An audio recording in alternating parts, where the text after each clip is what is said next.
বাসায় চলে যাবো, রোদ্রে আর থাকতে পারতেছি না। অনেক রোদ থাকতে পারতেছে না। দেখেন এই যে এখানে কত সোন, এগুলা ঘাস, এগুলা উনি কাকা কষ্ট মানে খুব ধার দার কষ্ট। হ্যাঁ, হাত কাটিয়া জায়গা কাইটে দেয়। কিছু করে নাই কাকা।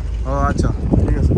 দেখো কিছু আপনার জন্য ওই যে সহযোগিতা করি, যে নাস্তা মানে রোদ্রের মধ্যে থাকতে চাষ করে কিন্তু সহযোগিতা করলাম, খুশি তো? আর কিছু খরচপাতি টাকা দিচ্ছি আমি, এ ধরুন দিলাম আমার যতটুকু সামর্থ্য অনুযায়ী। আমি ছোট মানুষ, টাকা পয়সা ইনকাম নাই, যেহেতু আমার যতটুকু সামর্থ্য ছিল ততটুকু আপনার খুশি করার মতো পারছি। আল্লাহ জানে বা আপনি জানেন, আমার খুশি তো ইনশাআল্লাহ আলহামদুলিল্লাহ। আমার বানাতে যে একটা কষ্ট হয়, এখন দেখবো একটা মুরব্বী লোক কত কষ্ট করতেছে। উনি দেখেন ভিডিওতে যে কত কাজ করতেছে, দেখেন যে কষ্ট করে। হ্যালো, আসসালামু আলাইকুম। ওয়ালাইকুম সালাম। কাকা আসসালামু আলাইকুম। ওয়ালাইকুম সালাম। ভালো আছেন? আলহামদুলিল্লাহ, আল্লাহ রাখছে ভালো। কি করতেছেন আপনি? কাকা দুটো লাকড়ি থুবাইতাছি। ও, পোড়ার জন্য না? পোড়ার জন্য লাকড়ি। ও, গ্যাস নেই আপনাদের বাসায়? গ্যাস থাকে না ও, এখন বর্তমানে, গ্যাস থাকে না, এই জন্য লাকড়ি কুড়াচ্ছি রোদ্রের মধ্যে। কি করা কাকা? আমরা তো ভিডিও বানাইতে যে কষ্ট হাঁপায় যাচ্ছে, তো একটা মুরব্বী লোক কাকা কিভাবে এই রোদ্রের মধ্যে দেখেন এইগুলা কুড়াচ্ছে। এটি নিয়ে কাকা দুয়া কি যা আপনার বাসা গোলাকান্দায়? ও আচ্ছা, আপনি কি করেন এই লাকড়ি টুকাই রান্না বান্না করেন না? আমার রান্না বাড়া করি মানে খাইতে তো হইব, না খাইতে হারা যাইতো না কাকা, গ্যাস থাকে না। ও আচ্ছা, আপনার ছেলে মেয়ে কয়জন কাকা? ছেলে মেয়ে কাকা 3 জন, আল্লাহ বাঁচাই। ও, 3 জন। হ্যাঁ, ছেলে কয়জন?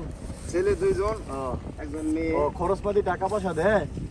হ্যাঁ দেয়, এই তো এই টুকটাক আর কি, চলার মতো আর কি। চলার মতো। হ্যাগোই তো চলে না, সংসার তো হ্যাগো আছে, আমারও কষ্ট করতে হইতেছে। অনেক কষ্ট করতে হয় এই রোদ্রের মধ্যে পুইরে। আমরা যে ভিডিও বানাচ্ছি তাদের আমার কত কষ্ট হচ্ছে। তো উনি মুরব্বী একটা লোক, অনেক বয়স, প্রায় 70 বা 65 এরকমের হবে, এই রোদ্রের মধ্যে লাকড়ি কুড়োচ্ছে। আপনারা দেখতেছেন যে কত অসহায় বা কত একটু গরিব নর্মালি না হলে এত কষ্টের কাজটা কেউ করতে চায় না। এখন আসলে বলছি না, ভিডিওতে আমিও নতুন, যদি কোনো আমার নতুনই হয় বা এভাবে ভিডিও করার জন্য আমাকে সবাই আমার কমেন্টসে অবশ্যই বলে দিবেন। আর তো কাকা খাওয়া দাওয়া করছেন সকালে? খাইছি, খাই ওই দুগে লাকড়ি লেগাইছি। ও, আসছেন মানে কতক্ষণ হয়েছে এখানে আসছেন? এটি থুবাইতে পড়াই তো গঙ্গানে লাগিয়েছে আমার। 1 ঘন্টা সময় মাত্র এত কটা লাকড়ি উঠাইলেন? হ্যাঁ, লাকড়ি দেখেন 1 ঘন্টা সময়ের মধ্যে এই কটা লাকড়ি মাত্র উঠেছে। আর পড়তে তো মনে হয় 2 দিন, 1 দিনই পুরা শেষ হয়ে যাবে পড়তে। হ্যাঁ। আর গ্যাস থাকে না আসলে এলাকার মধ্যে, এই জন্য লাকড়ি কুড়োচ্ছে রোদের মধ্যে।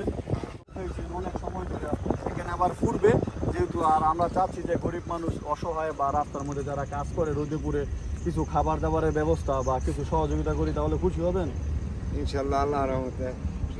ও, খুশি, আলহামদুলিল্লাহ। আচ্ছা, আমরা চাচ্ছি যে গরিব মানুষ, অসহায় রাস্তার পাশের মধ্যে কাজ করে রোদ্রের মধ্যে একটু সহযোগিতা করার জন্য। তো ভিউয়ার্স, আমার পেজে আমিও নতুন, সব কিছুই নতুন আমার। ভিডিও আমি বুঝি না তেমন একটা, জানা যতটুকু আইডিয়া ততটুকু আমি ভিডিও করব। আর সবাই আমার পেজকে লাইক, ফলো, কমেন্টস করবেন, আমি যেন গরিব মানুষদের পাশে দাঁড়াতে পারি এবং কিছু সহযোগিতা করতে পারি। সবাই আমার জন্য দোয়া করবেন। তো কাকার জন্য কি কি নিয়ে আসছো? কিছু নাস্তা দাও, নিয়ে আসো দেখি। রোদ্রে পুরো কষ্ট হয়, এখন কি বাসায় চলে যাবেন?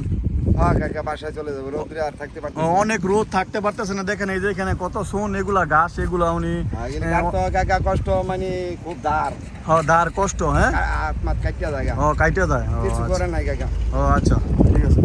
দেখো কিছু আপনার জন্য ওই যে সহযোগিতা করি, যে নাস্তা মানে রোদ্রের মধ্যে থাকতে চাষ করে কিন্তু সহযোগিতা করলাম, খুশি তো? আর কিছু খরচপাতি টাকা দিচ্ছি আমি, কিছু চলার মতো বা নাস্তা মানে রোদ্রের মধ্যে অনেক কাজ করে উনি, অনেক কষ্ট হয়, সমস্যা হয়, এই জন্য কিছু টাকা পয়সা কষ্ট দিচ্ছি। এ ধরুন দিলাম আমার যতটুকু সামর্থ্য অনুযায়ী। আমি ছোট মানুষ, টাকা পয়সা ইনকাম নাই, যেহেতু আমার যতটুকু সামর্থ্য ছিল ততটুকু আপনারা খুশি করার মতো পারছি। আল্লাহ জানে বা আপনি জানেন, আমরা খুশি তো? ইনশাআল্লাহ আলহামদুলিল্লাহ। আমরা গরিব মানুষদের পাশে দাঁড়াতে পারি, যে তো আপনি একটু দোয়া করবেন আমাদের জন্য। হ্যাঁ, ইনশাআল্লাহ, ভালো থাকবেন। হ্যাঁ, আসসালামু আলাইকুম।